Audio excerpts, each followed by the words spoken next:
الحمد لله رب العالمين والصلاة والسلام على أشرف الأنبياء والمرسلين سيدنا ونبينا ومولانا محمد وعلى آله الطيبين الطاهرين وأصحابه الأكرمين أجمعين وعلى من أحبهم وتبعهم بإحسان أجمعين إلى يوم الدين. أما بعد، فأعوذ بالله من الشيطان الرجيم. بسم الله الرحمن الرحيم. قل جاء الحق وزهق الباطل إن الباطل كان زهوقا. صدق الله العظيم. فقال جل وعلا في شأن حبيبه الكريم الرؤوف الرحيم: إن الله وملائكته يصلون على النبي يا أيها الذين آمنوا صلوا عليه وسلموا تسليما. اللهم صل على سيدنا محمد وعلى آله وصحبه أفضل صلواتك وعدد معلوماتك وبارك وسلم. مکرم معزز علماء کرام، محترم حاضرین، آج کے اس اجلاس کا عنوان آپ جانتے ہیں کہ پیغام کربلا ہے. اس کو منظوم طور پر کہوں تو یہ کہا جا سکتا ہے: دور حیات آئے گا قاتل خزاں کے بعد. دور حیات آئے گا قاتل خزاں کے بعد. ہماری ابتدا ہے تمہاری انتہا کے بعد. دور حیات آئے گا قاتل قضا کے بعد. ہماری ابتدا ہے تمہاری انتہا کے بعد. قتل حسین اصل میں مرگ یزید ہے. اسلام زندہ ہوتا ہے ہر کربلا کے بعد. اسلام زندہ ہوتا ہے ہر کربلا کے بعد. میرے بزرگوں اور دوستوں، بہت سے لوگوں کے ذہن میں یہ سوالات اٹھتے ہیں اور تشویش میں وہ مبتلا ہوتے ہیں. میں اس کا کچھ ازالہ کرتے ہوئے آج کے عنوان پر ضروری باتیں رکھنے کی کوشش کروں گا. سب سے پہلی بات تو یہ ہے کہ امام حسین رضی اللہ تعالی عنہ کو کربلا جانے کی ضرورت ہی کیا تھی؟ کیوں گئے؟ اکثر نوجوان بچوں کے ذہنوں میں یہ سوال ڈالا جاتا ہے، اور بھائی گئے کیوں؟ اس زمانے میں اور بھی تو لوگ تھے نا، اور بھی تو لوگ تھے، وہ نہیں گئے تو یہ بھی نہیں جاتے تھے، وہ جاتا تھا. دوسرے نہیں گئے، یہ کیوں گئے؟ اور پھر دوسری طرف سے یہ بھی کہا جاتا ہے پھر گئے تو کیوں گئے؟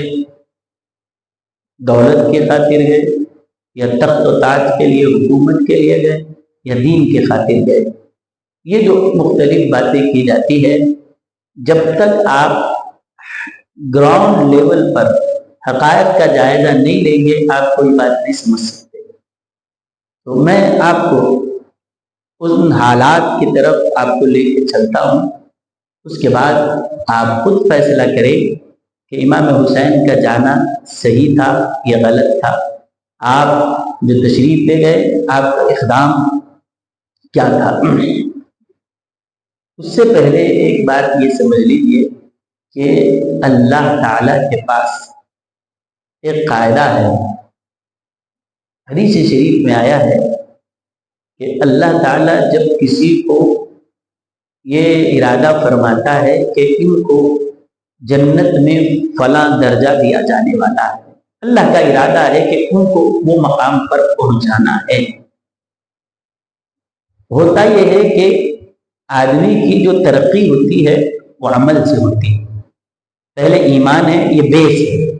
ایمان بیس ہے. ایمان کے بغیر اگر کوئی نیکی کر رہا ہے تو اس کا کوئی اعتبار نہیں. دنیا میں کچھ فائدہ ہو جائے گا، آخرت میں کوئی ثواب نہیں ہے اس کے لیے. ایمان کے بعد کلمہ پڑھ لیا، ایمان ہے، اس کے تقاضوں پہ چل رہا ہے. اب اس کے بعد جیسا جیسا عمل کرتا جاتا ہے آدمی ترقی کرتا جاتا ہے. جب تک سانس ہے تب تک عمل ہے. جب آخری سانس لیا اب عمل ختم، اب خود سے کچھ نہیں کر سکتا. کوئی اگر مثال ثواب کر دے تو وہ ثواب اس کو مل جائے گا، لیکن خود اپنا عمل وہ کچھ نہیں کر سکتا.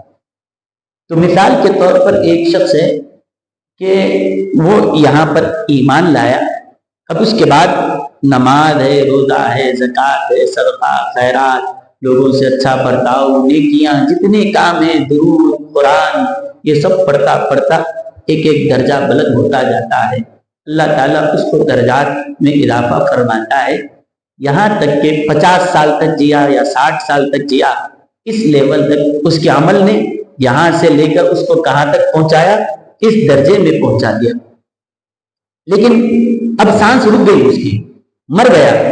اب یہاں سے اور اوپر جانا اس کے لیے ہے ہی نہیں، کیونکہ عمل کرتا تو یعنی عمل کی مثال کہتی ہے، نماز ہو یا روزہ ہو یا جتنی نیکیاں ہیں، اس کی مثال آپ سمجھیے کہ وہ پروں کی طرح.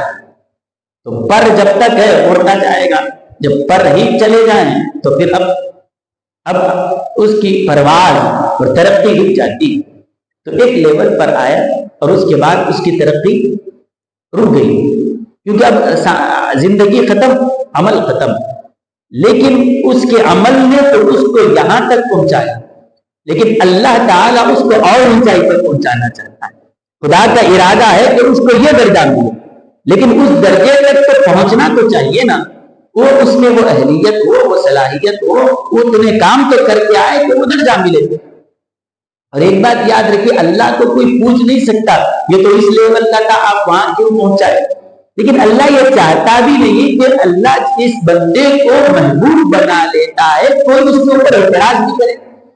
اللہ تعالیٰ نہیں چاہتا کہ کوئی اعتراض کرے. تو اب عمل نے تو وہاں تک پہنچائے، اور قدرت چاہتی ہے کہ اس اعلیٰ درجے تک اس کو پہنچائے. لیکن اب زندگی ختم ہے اس کی، اب عمل کا سلسلہ بھی ختم. تو اب یہاں مرنے سے پہلے اللہ تعالیٰ اس پر کچھ آزمائشیں اور مصیبتیں ایسی ڈال دیتا ہے کہ اس مصیبت کی وجہ سے اس درجے پہ وہ پہنچ جاتا ہے جہاں اللہ اس کو پہنچانا چاہتا ہے. آپ کئی لوگوں کو دیکھے ہوں گے مرنے سے پہلے ایک دم ایسے بیمار ہو گئے کہ 8 دن 15 دن 1 مہینہ بستر پر پڑے ہوئے. یہ بیماری کسی اور کے لیے آئے تو تکلیف کا ذریعہ ہے، مسلمان کو آئے تو یاد رکھیے یہ گناہوں کا کفارہ بن جاتی ہے، درجات کے اضافے کا. یعنی اس کا عمل تو اس کو یہاں تک لایا، اور قدرت وہاں لے جانا چاہتی ہے تو اس کو بیمار کر دیا، بیماری دیا. اب بیماری جب دیا تو بیماری میں ایک لمحے کا اس کو ثواب دیا جاتا ہے. ہر لمحہ وہی مصیبت ہم دیے نا تو اب ثواب بھی ہم ہی دیتے ہیں، یہ اللہ کی طرف سے فیصلہ. اور پھر جب یہ بیماری کے دور میں جتنے کام وہ اچھا رہ کر کر سکتا تھا اس کا بھی سارا ثواب دیا جاتا ہے.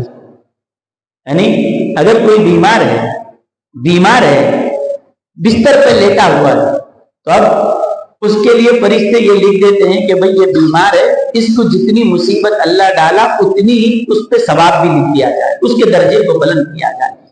پھر یہیں پر روکا نہیں جاتا، اللہ تعالیٰ فرماتا ہے فرشتوں اس کو یہ بھی لکھو مسجد میں جا کے جماعت سے نماز پڑھا، یہ بھی ثواب.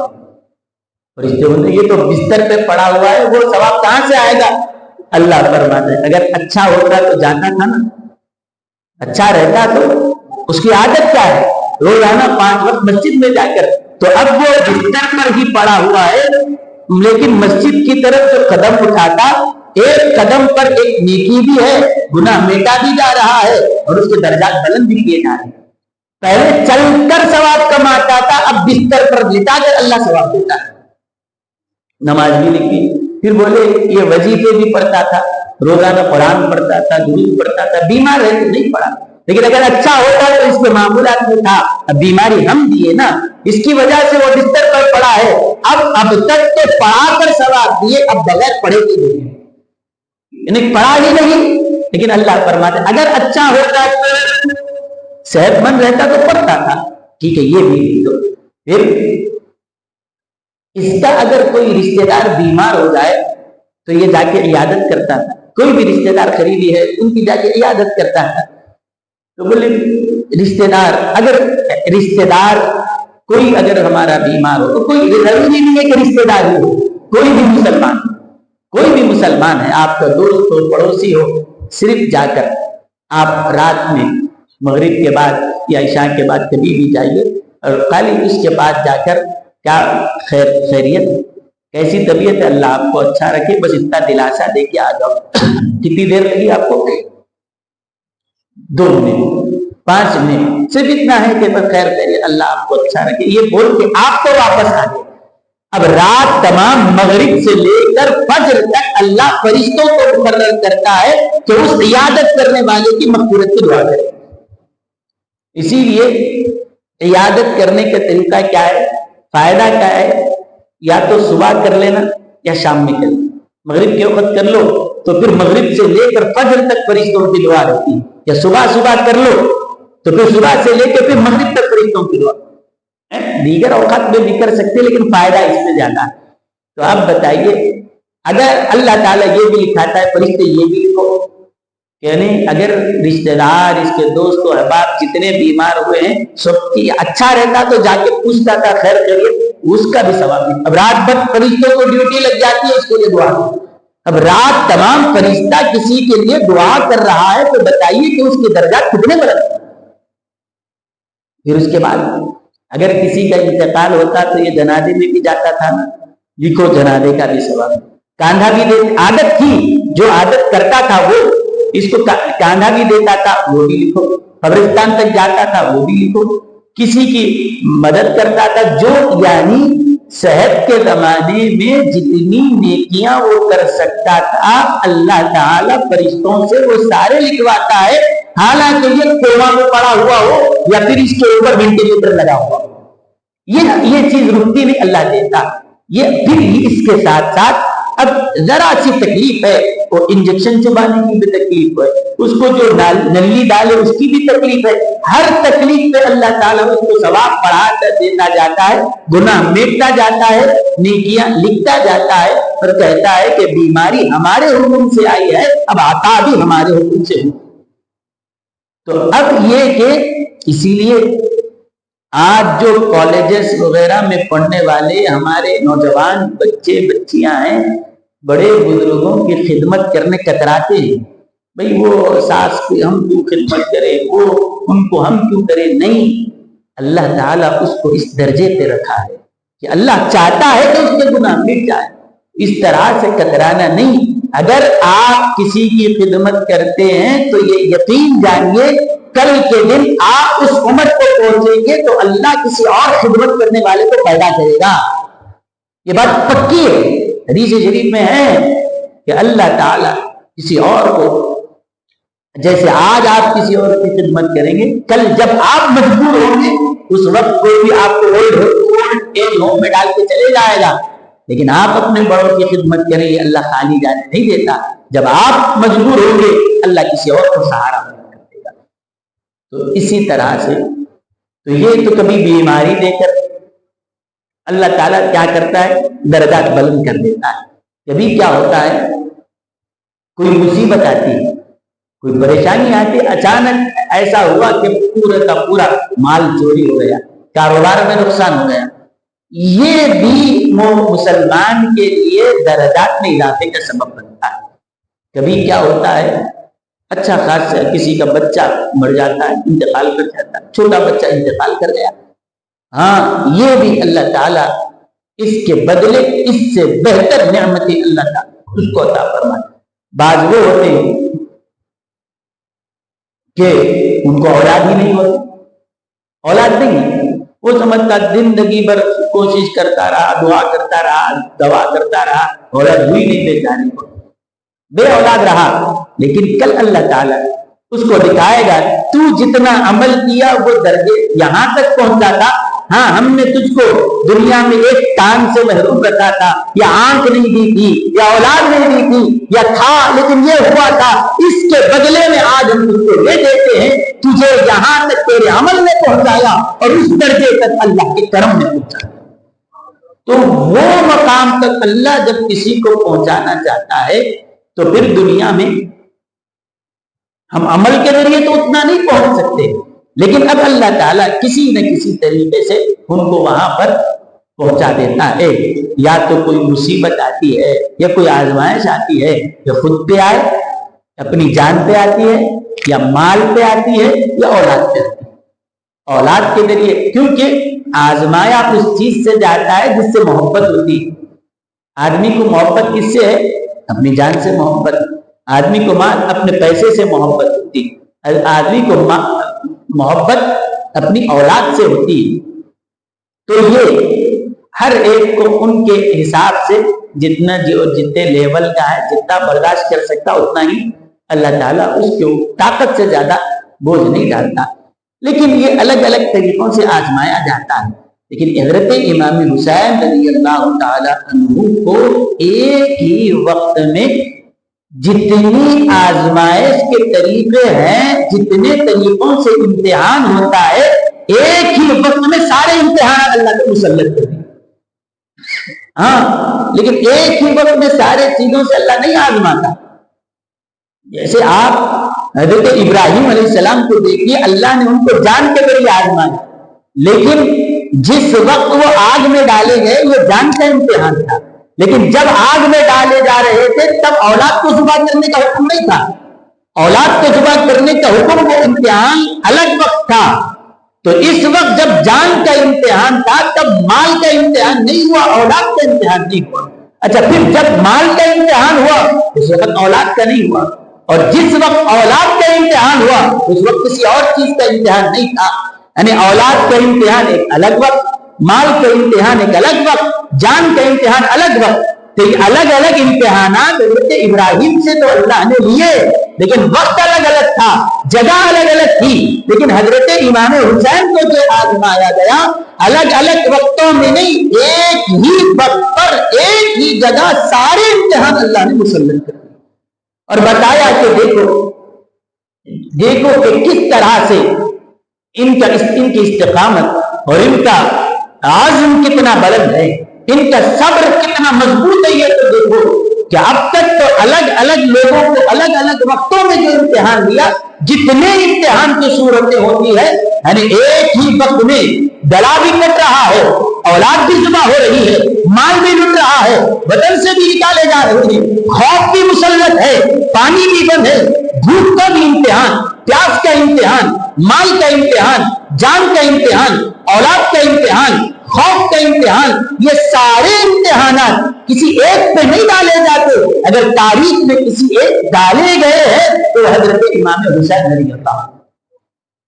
ہاں، الگ الگ وقتوں میں ہو سکتا ہے، لیکن ایک ہی وقت میں سب مسلط ہو جائے، یہ آپ کے لیے۔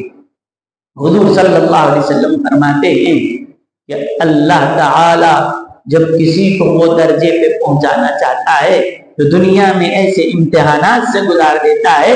اب اگر کوئی یہ کہے کہ امام حسین ہی کو جنت کا سردار کیوں بنایا، اگر کوئی سوال اٹھائے امام حسین یہی جنت کے سردار کیوں ہیں، تو اللہ جواب دے گا کوئی ایسا ہے تو بتا جو ان کی طرح امتحان بھی دینے والا ہو۔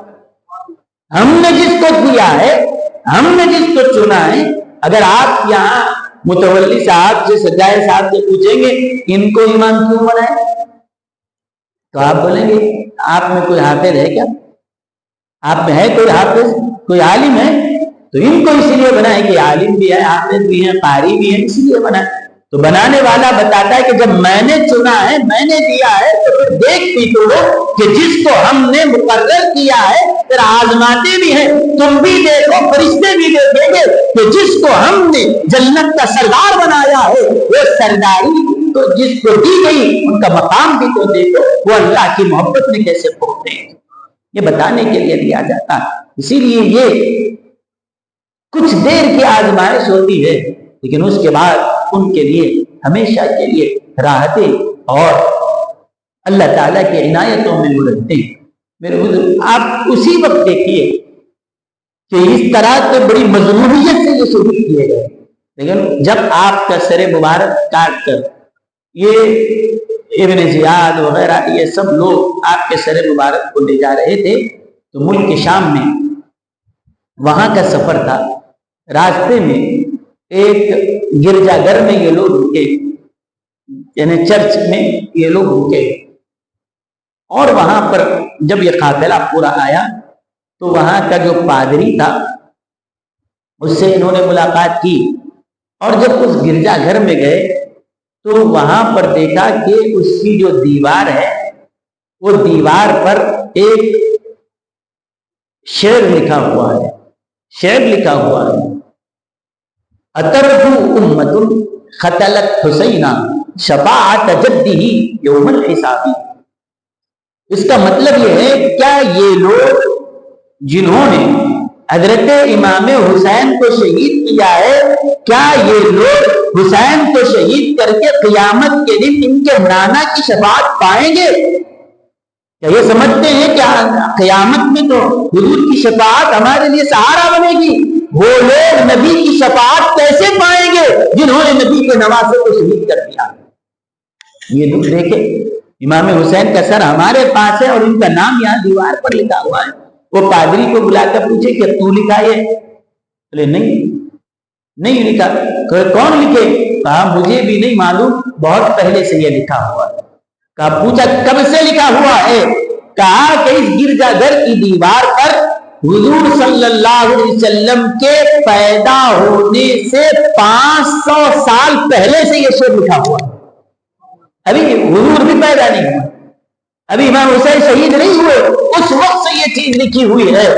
کیا بولو اترجو امت قتلت حسینا شفاعت جدہ یوم الحساب۔ کیا یہ لوگ جو امام حسین کو شہید کر کے آئے، یعنی اللہ کے علم میں یہ چیز ہے کہ یہ ان کو شہید کر کے سر مبارک کو جب لے جایا جائے گا تو کس راستے سے جائیں گے اور رات میں کہاں رکیں گے، یہ بھی سب طے ہے۔ وہاں سے جب گزرا گیا تو دیکھے اس کے بعد اس آدمی نے، اس راہب نے کہا کہ تم کس کا سر لے کر آئے ہو، یہ کیا تماشا ہے؟ کہنے لگے یہ حضرت امام حسین کا۔ وہ سر پکڑ لیا، بولے تم کیسے لوگ ہو؟ کیا تمہارے دل میں کہ اپنے نبی کا احترام اتنا بھی نہیں؟ ابھی 50 سال بھی نہیں ہوئے تمہارے نبی کے دنیا سے گئے ہوئے، تم جس کا کلمہ پڑھتے ہو ان کی اولاد کا تماشا بنا رہے ہو، قتل کیے تو کیے اور یہ تماشا کر رہے ہو، یہ کیا تمہارے دلوں کی سختی ہے؟ خاموش بیٹھے، کچھ جواب نہیں دیا۔ اس کے بعد اس راہب نے کہا، سمجھ گیا کہ یہ لوگ یہ جو سب کیے ہیں پیسے اور دولت کے لالچ میں کیے۔ اس نے کہا کہ دیکھو تم کو رہنے کا میں انتظام کر رہا ہوں، رات میں یہاں رک جاؤ۔ رک گئے۔ اس کے بعد آ کر کہا کہ تمہارا سردار کون ہے؟ بولے یہ ہمارا سردار ہے۔ اس کو جا کر بولے کہ میں تیرے کو 10,000 درہم دیتا ہوں۔ اب رات میں رک رہے ہیں نا، بس رات بھر یہ سر مبارک میرے کو دے دو، میں حفاظت سے رکھتا ہوں، صبح جاتے کو لے لو، 10,000 درہم تم کو دوں گا۔ بولے لاؤ پیسہ۔ وہ لوگ بولے کہ یہ سر لے کے کہیں بھاگنے والا تو ہے نہیں، ہم تو یہیں پر ہے، ہم اپنے پاس رکھو یا ان کے پاس رکھو کوئی فرق پڑنے والا نہیں، اپنے پاس رہا تو صرف ہم کو دیکھنا ہے، اس کے پاس رہا تو کیا کریں گے، صبح پیسہ تو مل جائے گا۔ ٹھیک ہے، 10,000 درہم وہ لوگ لے لیے، سر مبارک کو دے دیا، اندر لیا۔ بس اس کے دل میں، بس وہ تو عیسائی تھا لیکن دل میں یہ تھا کہ حضور علیہ السلام کے نواسا ہے، آل نبی ہے، تو ان کو ایسی بے دردی کے ساتھ قتل کر کے لے جایا جا رہا ہے، ایسا نہ ہو۔ وہ اندر گیا اور ایک تشت کے اندر امام حسین کے سر مبارک کو رکھا، اور اس کے بعد سوچا کہ اب یہ جو چہرے پر خون وغیرہ کے دھبے لگے ہوئے تھے، بال آپ کے بکھرے ہوئے تھے، بالوں کو درست کیا، اور اس کے بعد کہا کہ چہرے کو صاف کیا جائے۔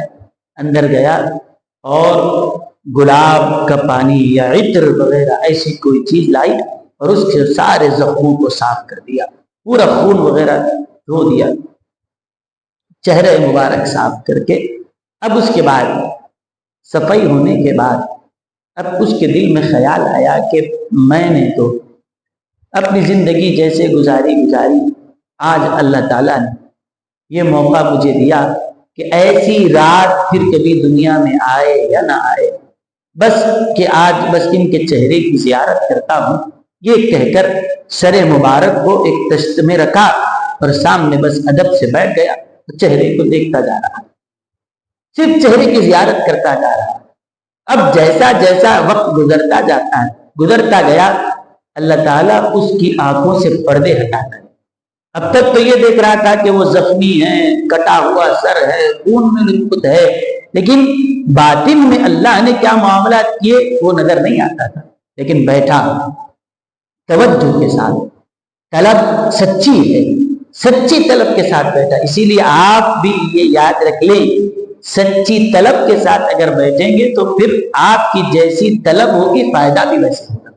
آپ بارگاہ میں حاضری دیتے ہیں نا، آپ اس یقین کے ساتھ بیٹھیے کہ یہ حضرت غوث پاک کے شہزادے ہیں، مجھے بغداد والے کا فیض ملے گا، پیران پیر کا فیض ملے گا، اس یقین کے ساتھ بیٹھو، پھر دیکھو اللہ تعالیٰ آپ کے لیے راستے کیسے کھولتا ہے۔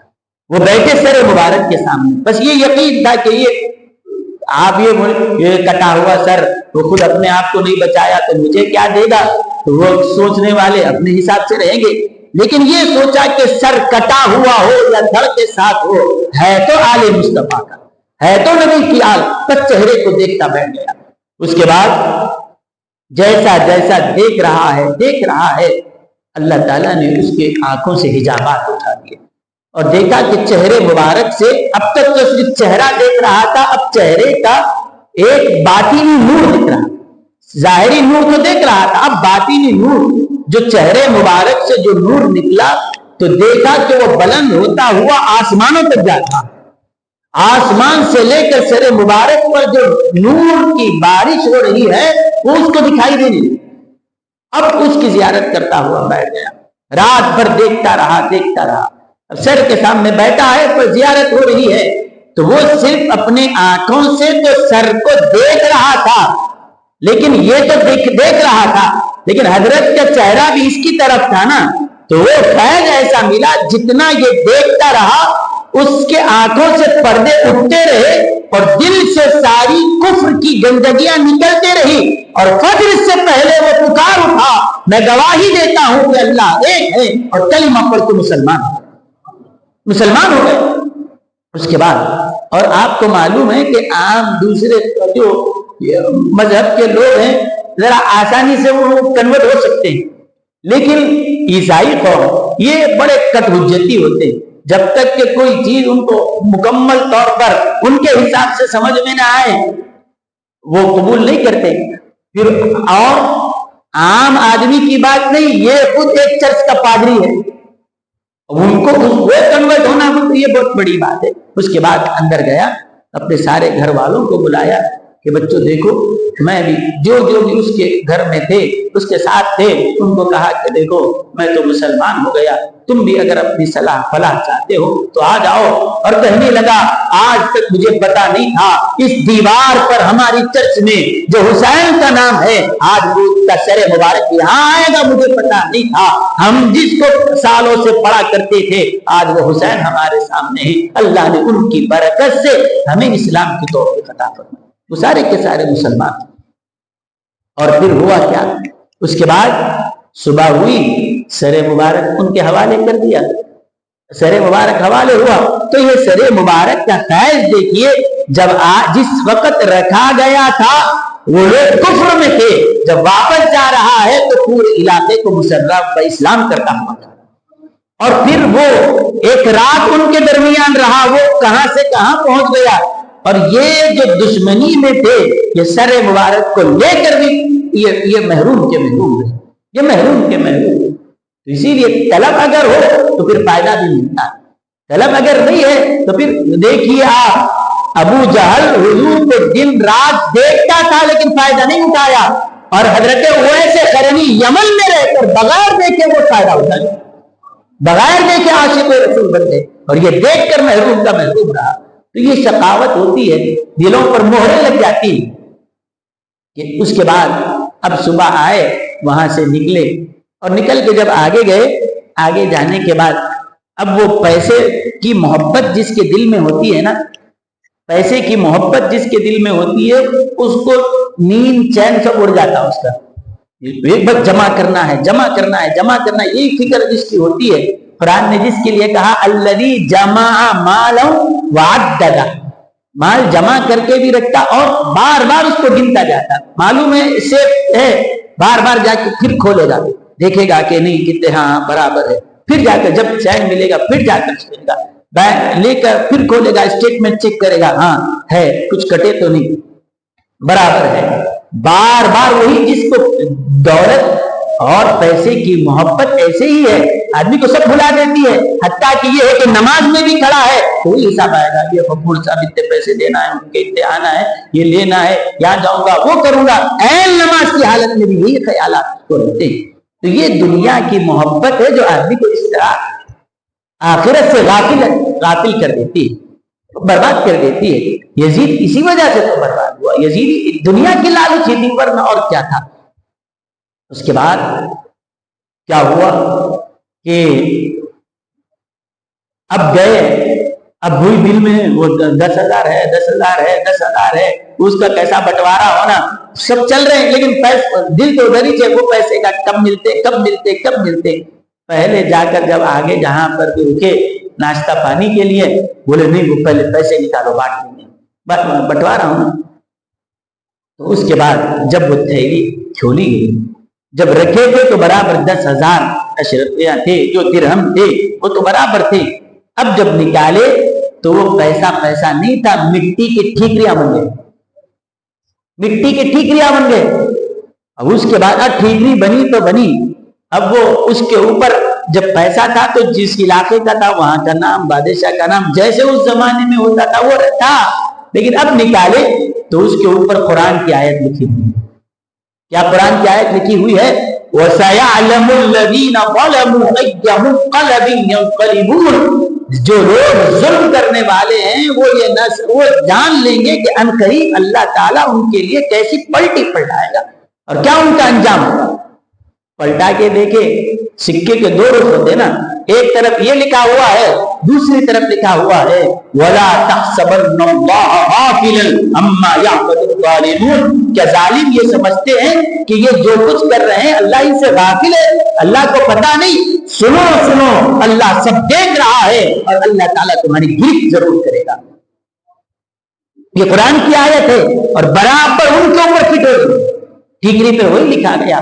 اب اس کے بعد کیا ہوا, اب کہنے لگے ہائے سارے پیسے گئے.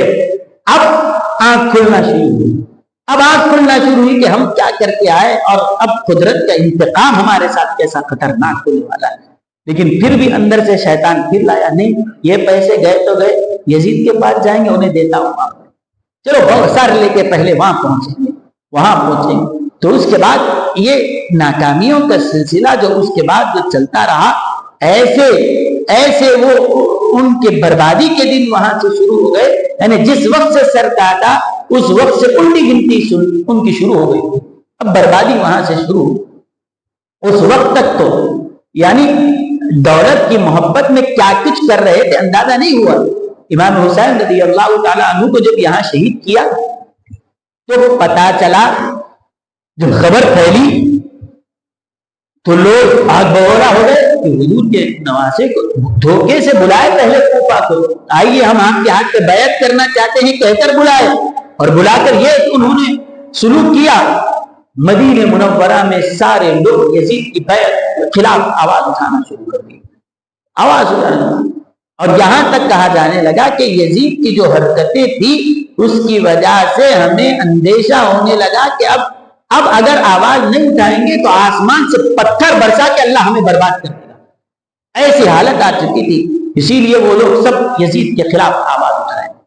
یزید کو جب اطلاع ملی کہ مدینے والے ان کے خلاف اس کے خلاف ہو گئے, مدینے کے جو گورنر تھے ولید بن عقبہ, پہلے ان کو ہٹائے, تو کنٹرول نہیں کر سکتا, تو امام حسین کا تائیدی ہے, ہٹا دیا.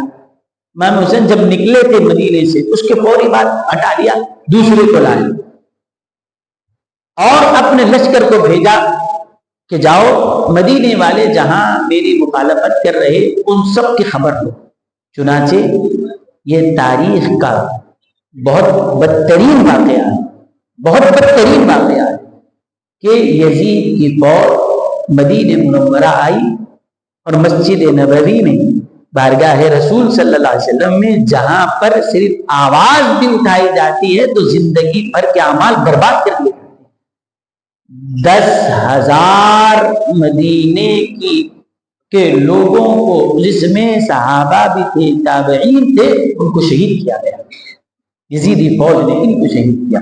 یزید کا صرف یہ ایک کارنامہ نہیں ہے کہ اہل بیت کو شہید کیا، مدینے میں یہ کیا۔ اس کے بعد مدینہ منورہ کی جو عورتیں تھیں، یزید کے لشکر نے ان کے ساتھ غلط حرکت کی اور کئی عورتوں کی عصمت لوٹی گئی، اور اس کے بعد مسجد نبوی پر پابندی لگائی گئی، اور 3 دن تک مسجد نبوی شریف میں نہ اذان ہوئی نہ نماز ہوئی۔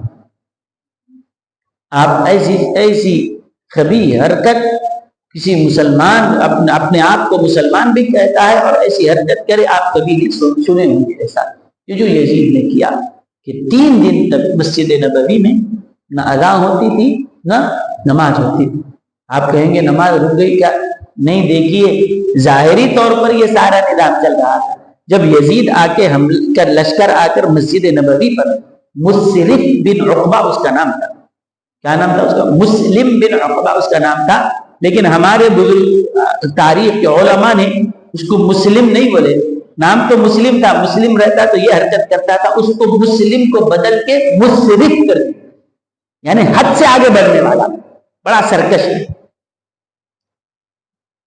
تو وہ اس کو بجایا تھا۔ تو وہاں پر اب نماز بھی، جب حملہ ہوا تو سارے لوگ نکل کر اپنے اپنے گھروں میں جا کر چھپ گئے۔ حضرت سعید بن مسیب رضی اللہ عنہ، اس کو 2 طرح سے پڑھ سکتے، سعید بن مسیب، دو بھی جائز ہے، دو بھی برابر ہے۔ وہ نابینا تھے، یہ تابعی ہیں۔ کون؟ حضرت سعید بن مسیب رضی اللہ عنہ تابعی ہیں۔ یہ جب سارے لوگ تو نکل کے چلے گئے، اب نابینا کو کون لے جائے؟ اب یہ ساری بھگدڑ مچی ہوئی ہے، لوگ ادھر ادھر چلے گئے، مسجد پوری خالی ہو گئی۔ اب یہ لوگ بولے اب باہر تو پوری فوج، قتل عام چل رہا ہے، سب کو کاٹا جا رہا ہے، کہاں جاؤں؟ مسجد نبوی میں حضور کے روضہ اقدس کے پاس کونے میں جا کے چھپ کے بیٹھ گئے۔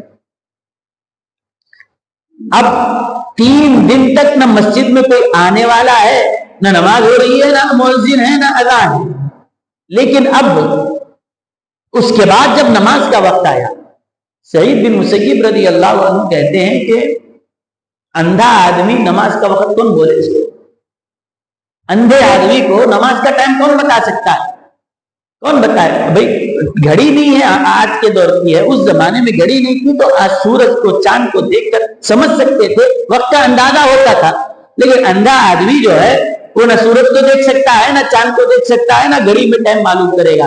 وہ کیا کرے؟ کوئی نہ کوئی ہوتا تھا جب بولتے تھے یا اذان کی آواز آتی تھی سن کے نماز پڑھتے تھے۔ اب کوئی ٹائم بتانے والا ہے نہیں۔ ایسے وقت میں بھی جبکہ خطر عام ہو رہا ہے، سب کو مارا جا رہا ہے، ان کو فکر یہ ہے کہ اب نماز کا ٹائم شروع ہوا کہ نہیں ہوا، ایسے وقت میں بھی نماز کی فکر ہے۔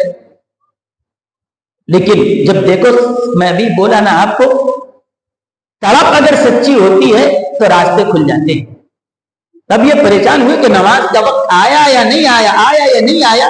حضرت سعید بن مسیب کہتے ہیں کہ 3 دن تک مسجد نبوی میں نہ کوئی مؤذن آیا، نہ کوئی امام آیا، لیکن جب بھی، اور نہ مجھے کوئی نماز کا وقت بتانے والا بھی نہیں، آنکھوں سے دیکھ بھی نہیں سکتا، لیکن قسم خدا کی جب بھی نماز کا وقت آتا، حضور کی خبر اطہر سے اذان کی آواز سنتے، اسی اذان کو سنتا تھا میں نماز ادا کرتا۔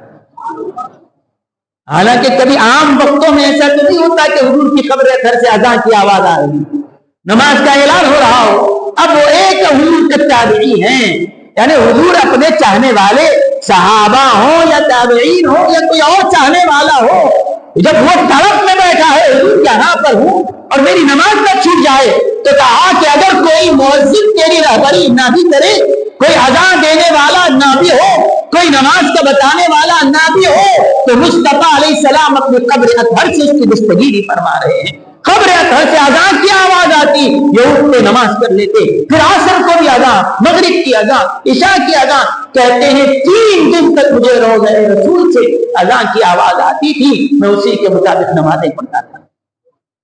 یہ اور حضرت سعید بن مسیب کون ہے؟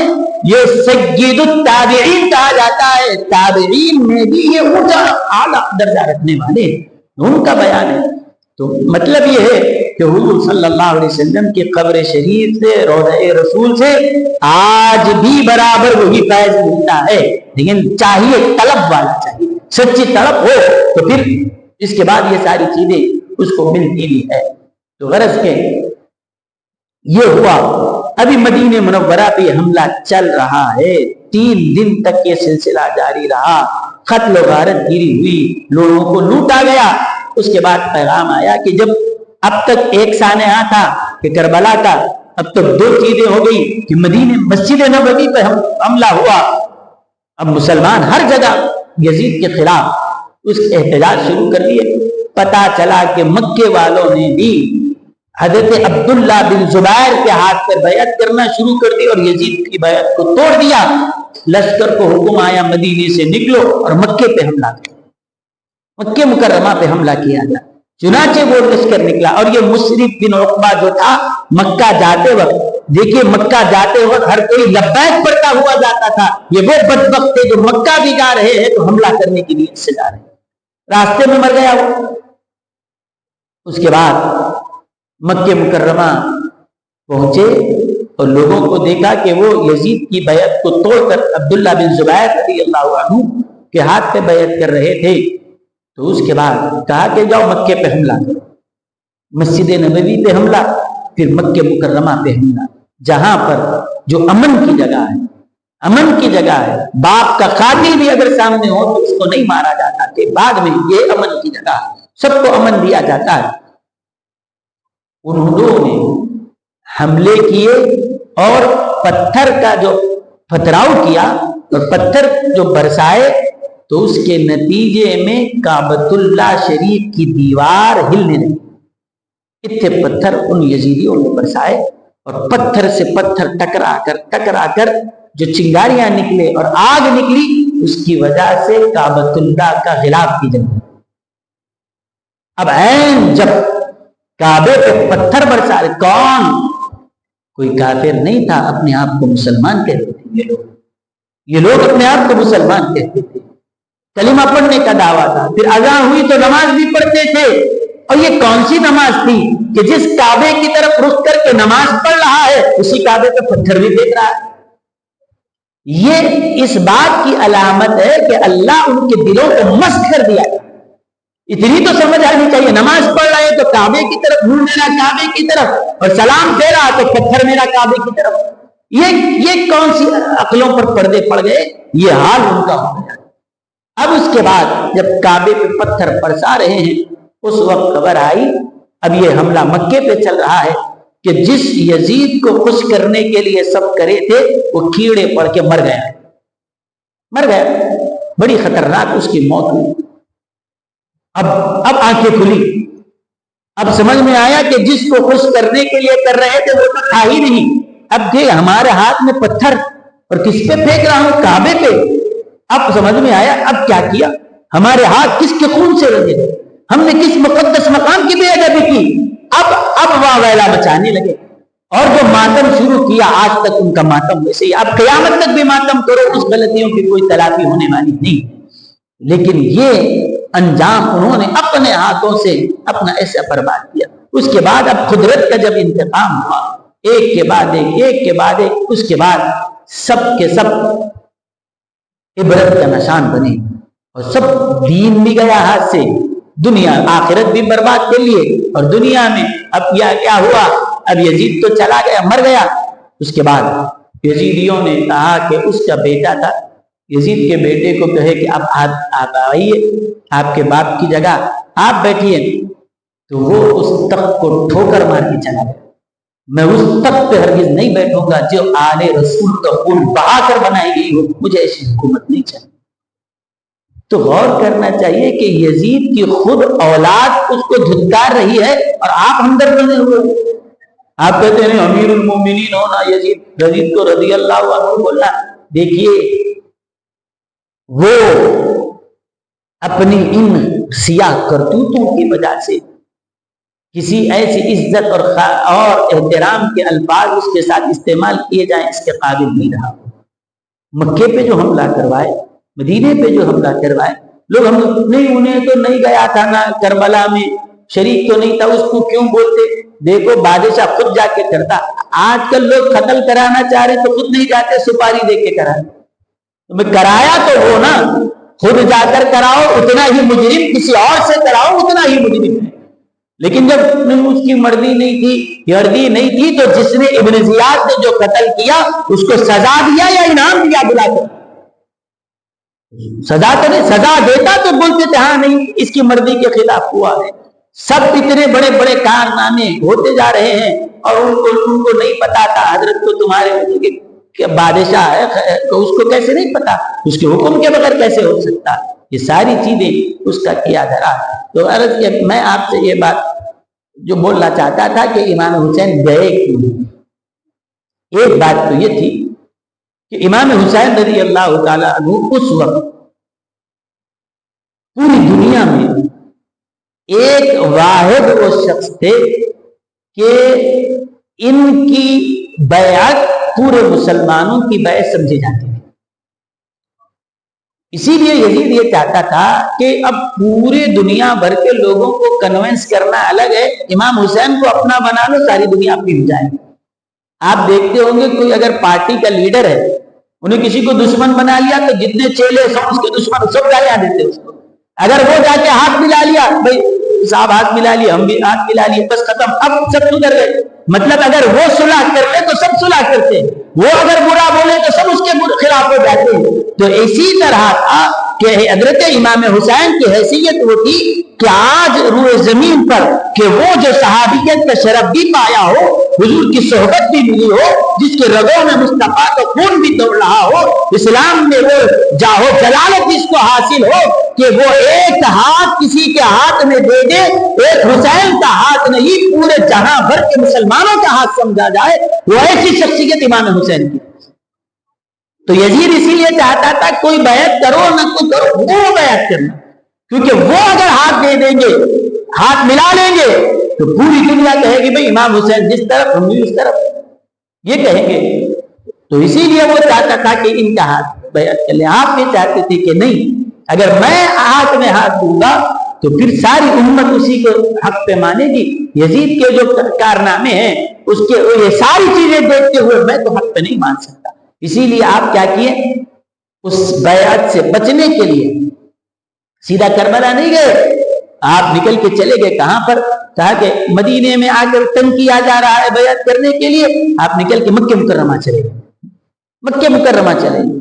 لیکن جب معلوم ہوا کہ مکہ گئے ہیں، وہاں پر بھی پہنچ گئے پکڑو اور یہاں پر ان سے بیعت، کیونکہ یزید کو ڈر یہ تھا کہ امام حسین جب کب نکلے تھے مکہ مکرمہ مدینہ منورہ سے 4 شعبان کو نکلے تھے، 4 شعبان کو نکلے تھے، اور یہ جو مدینہ منورہ سے نکل کر کربلا میں شہید ہونے تک 5 مہینے 10 دن کا سفر تھا۔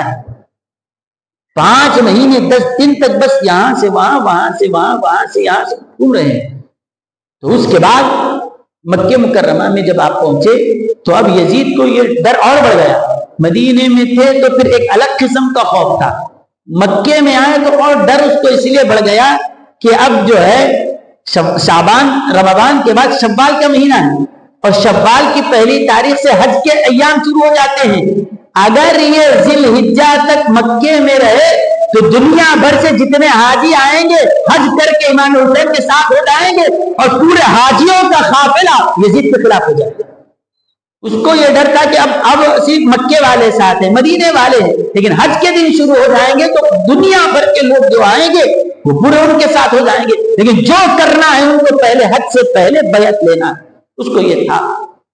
اسی لیے پہنچ گیا مکے میں بھی آپ کو خلاف سازشیں ہو رہی تھی، چنانچہ آپ دیکھیں کہ یہاں پر بھی وہ ہو رہا ہے۔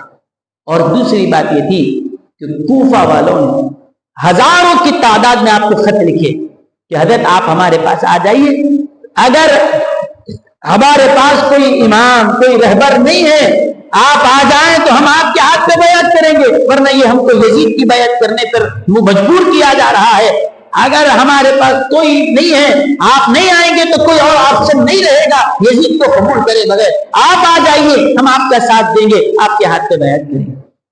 ایک نہیں، دو نہیں، ہزاروں خطوط آپ کے پاس آئے، آپ نے کہا ساروں کو خط محفوظ رکھو، محفوظ رکھو، تھیلے بن گئے خطوں کے، اتنے خطوط آئے۔ اس کے بعد آپ مکے سے نکل رہے تھے تو بعض صحابہ اکرام جو مکہ مکرمہ میں تھے امام حسین کو روکا، کہاں جا رہے ہیں؟ کہا کوفہ جا رہا ہوں۔ لیکن نہیں، کوفہ مت جائیے، حالات صحیح نہیں ہے، آپ مت جائیے۔ کہا کہ دیکھو یہ لوگ خطوط بھجائے ہیں، کہا کہ ان کے آپ خط پہ بھروسہ مت کرو، کبھی بھی وہ لوگ پلٹی ماریں، آپ مت بھروسہ کیجیے۔ کہا کہاں جاؤں؟ کہا آپ اگر جانا ہی چاہتے ہیں یا تو مکے میں رہیے، ہم آپ کے ساتھ ہیں، جو ہوتا دیکھا جائے گا، ہم آپ کا ساتھ دیں گے، یا اگر جانا ہی چاہتے ہیں، کہا کہ یہ لوگ اس طرح، یزید کو یہ ہے کہ حج اگر شروع ہو جائے تو پھر امام حسین کے اب 72 نہیں رہیں گے، وہ ہزاروں میں پہنچ جائیں گے، تو اس کے بعد کنٹرول کرنا مشکل ہو جائے گا حج اگر ہو جائے، تو اسی لیے وہ چاہتا تھا کہ حج سے پہلے ان کی بیعت لے لو۔ تو آپ نے فرمایا اب یہاں رہنا تو مشکل ہے، صحابہ نے آپ کو مشورہ دیا آپ اگر سیف جگہ جانا چاہتے ہیں یمن کو چل جائیں، یمن میں آپ کو وہاں پر محفوظ رہیں گے۔ تو آپ نے فرمایا تم جو مشورہ دے رہے ہو یمن کا، میں یمن تو چلا جاؤں، ٹھیک ہے تم کہتے تمہاری بات کا مشورے کا احترام ہے، میں یمن چلا جاؤں گا، لیکن 1 منٹ کے لیے میری جگہ تم یہاں ٹھہرو اور مجھے جواب دو، کل یہ ہزاروں خط جو میرے پاس آئے ہیں، یہ کوفی ہزاروں کی تعداد میں جو ہیں، یہ اللہ کے سامنے اگر یہ کہیں کہ اے اللہ ہم نے یزید کی بیعت کا ارادہ نہیں کیا تھا، ہم نے تو امام حسین کو بلایا، اگر وہ آ جاتے تو ہم ان کے ہاتھ میں بیعت کرتے، وہ نہیں آئے اسی لیے ہم نے یزید کی بیعت کی اور ہم کو بلائے، ہمارے خط بھی ہیں۔ اب بتاؤ اللہ کو تم میری جگہ ہوتے تو کیا جواب دیتے؟ کیا جواب دو گے خدا کو کہ کوفی بلا رہے ہیں اور وہ کہیں کہ ہم کو بلایا گیا، امام حسین بلائے نہیں آئے اس لیے ہم اس کو مان لیے؟ تو بتاؤ صاحب خاموش بیٹے، اس کا تو جواب کیا دیا جائے؟ کہا کہ نہیں حضرت یہ ان کے ارادے سے ہی نہیں دکھ رہے ہیں، کچھ نہ کچھ تو حکمت اختیار کی جائے، حکمت اختیار کی جائے۔ تو آپ نے کہا ٹھیک ہے اگر تم یہ کہتے ہو تو میں ایک کام کرتا ہوں، آپ کے چچیرے بھائی حضرت مسلم بن عقیل رضی اللہ عنہ، ان کو ان کے بچوں کے ساتھ بھیجا، تم جاؤ میں بعد میں آتا ہوں، تم پہلے جاؤ اور جا کر وہاں کا سروے کرو اور جو بھی حالات وہاں کے ہیں اس کی مجھے اطلاع دو، اگر تمہارا خط آئے گا، تمہارا پیغام میرے پاس آئے گا کہ کوفہ کے حالات اچھے ہیں آ جاؤ، تب میں آؤں، اگر تم خط بھیجو کہ حالات صحیح نہیں ہے مت آؤ، میں رک جاؤں۔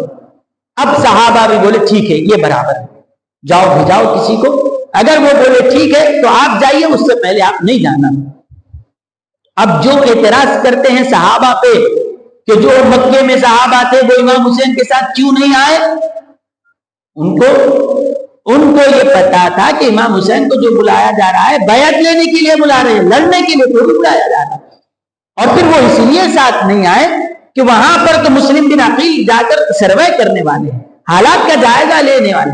چنانچہ جب حضرت مسلم بن عقیل کوفہ گئے تو کوفہ میں ان کے داخل ہونے سے پہلے ہزاروں کی تعداد میں لوگ آ کر ان کا استقبال کیا، اور ایک ہی دن میں جب پہنچے تو وہ کوفہ کے ہزاروں لوگوں نے کہا کہ ہم امام حسین آنے تک کا انتظار نہیں کرتے، آپ کے ہاتھ میں ہاتھ دے کر امام حسین کی بیعت کرتے ہیں، آپ ان کے بھائی ہیں نا، ان کے جانشین ہیں، ہم آپ کے ہاتھ پہ بیعت، جب وہ آئیں گے تو پھر ان کے ہاتھ پہ کریں گے، لیکن ابھی سے ہم آپ کا ساتھ دیتے ہیں، امام حسین کی بیعت آپ کے ہاتھ میں ہاتھ دے کے کر رہے ہیں۔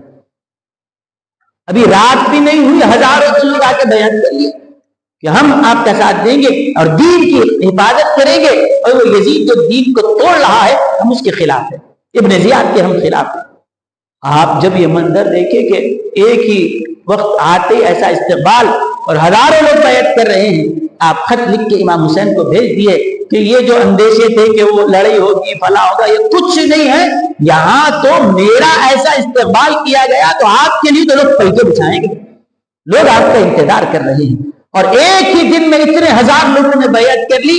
آپ نہیں ہیں تو غائبانہ ایسی بیعت ہو رہی ہے، آئیں گے تو پھر کیا حال ہوگا؟ آپ فوری آ جائیے، رکیے مت۔ خط چلا گیا۔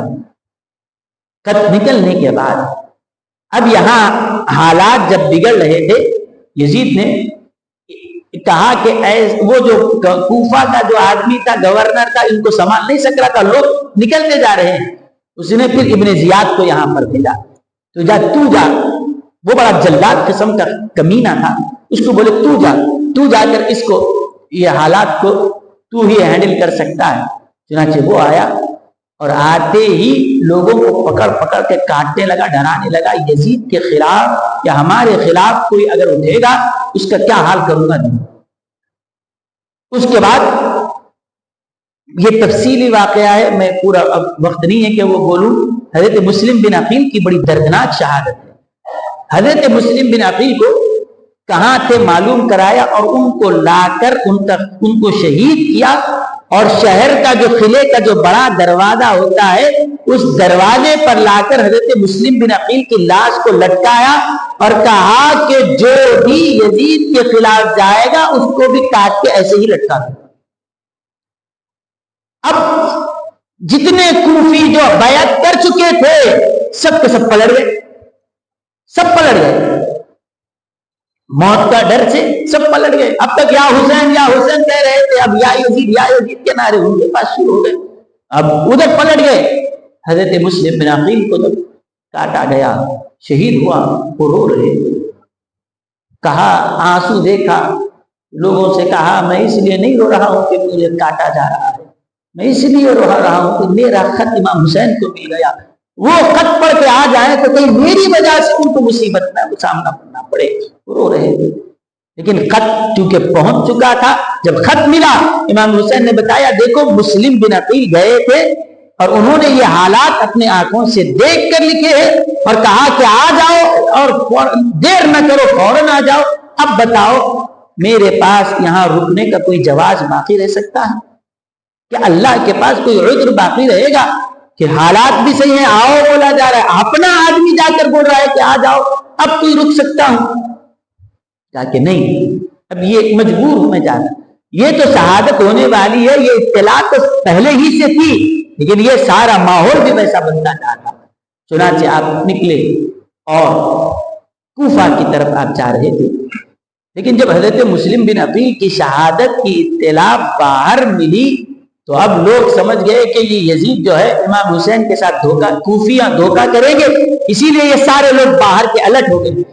تو اب اس نے اپنا لشکر بھیجایا کہ یہ اگر کوفہ آ جائیں تو قوم کو دیکھا کہ یہ کبھی ادھر ہو رہے ادھر پلٹ رہے ادھر پلٹ رہے، ڈرائے تو یزید کی طرف آ گئے کہ اگر امام حسین کوفہ آ جائیں تو یہ تلوار کو دیکھ کر ادھر پلٹے، لیکن حسین کا چہرہ دیکھیں گے تو پھر ادھر بھی پلٹ سکتے ہیں۔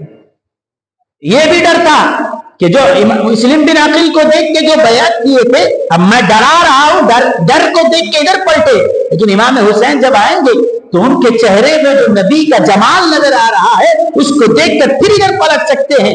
یزید نے یہ طے کر لیا کہ کچھ بھی ہو ان کو کوفہ آنے نہیں دینا اور پلٹ کے مدینہ بھی جانے نہیں دینا، نہ کوفہ آنے دینا۔ کوفہ آئیں گے تو کیا ہوگا؟ یہ کوفی جیسے ادھر پلٹے ادھر بھی پلٹیں گے۔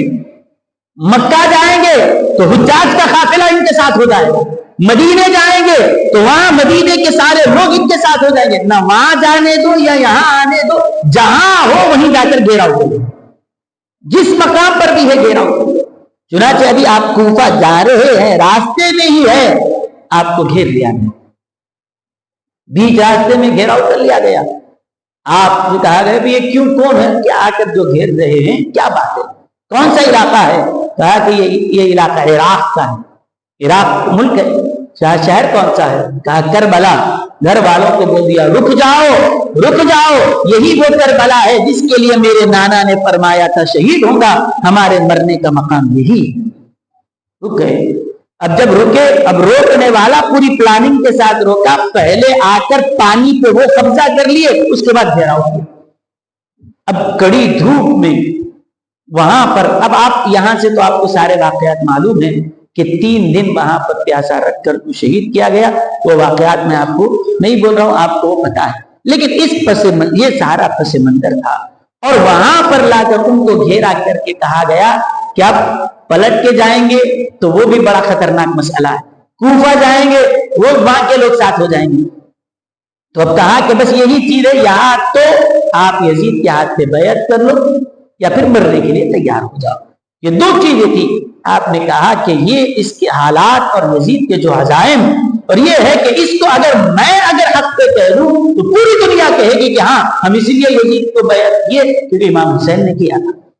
تو ساری امت کا وہ وبال آپ نے چاہتے تھے کہ میری وجہ سے یہ نہ ہو, پوری ذمہ داری آپ کے اوپر تھی, ورنہ وہ سارا وبال لوگ تو آپ کے اوپر ڈال دیں گے, ہاں انہوں کرے تو کہ ہم کرے, بس یہی ہے. تو آپ نے اسی لیے کہا یہ آپ ڈٹے رہے.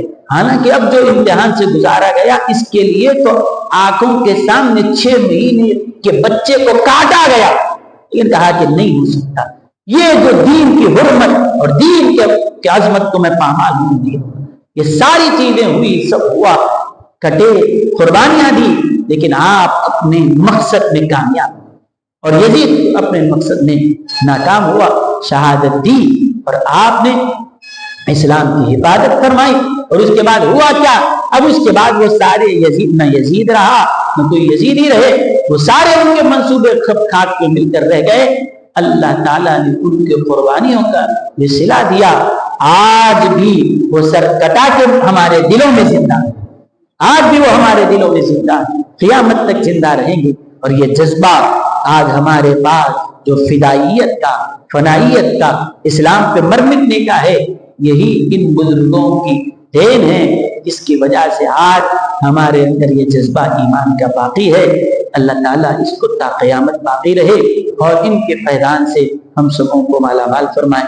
صلی اللہ تعالی وسلم علی خیر خلقہ سیدنا محمد وعلی آلہ وصحبہ اجمعین والحمد للہ رب العالمین.